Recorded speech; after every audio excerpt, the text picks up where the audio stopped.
તો મિત્રો આજે રાતના વાગ્યા છે 3. આપણું ડેટાનું કામ ચાલુ છે. તમે ફોન જોઈ શકો છો, લાઈનમાં બધી પડ્યા છે તો પણ કામ ચાલુ છે ફોનમાં. એટલે આપણું કામ જ છે ડેટા ચેન્જ કરવાનો ફોનના.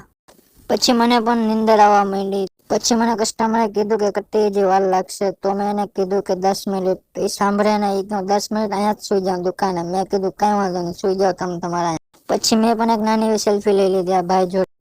પછી બધી કામ પતી ગયું હતું ને એ લોકો પણ એના ઘરે વયા ગયા હતા. પછી મને પણ એમ થયું કે હું પણ ઘરે વયો જાઉં. તમે દુકાન બંધ કરી દીધી, લાઈટ ને બધી બંધ કરી દીધું.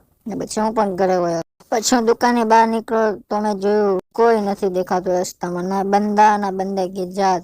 પછી મને યાદ આવ્યું કે આ આપડી જૂની રામપ્યારી છે, તો આપડી આ રામપ્યારી બદલાવા જવી પડશે ટાવરે.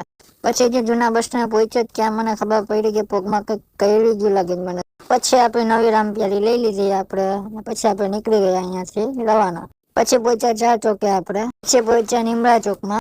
પછી મને એમ થયું ચા પી આવું, તો હું ચા પીવા આવી ગયો બસ સ્ટેન્ડ. પછી ત્યાંથી આપણે નીકળી ગયા આપડા ઘરે જવા માટે.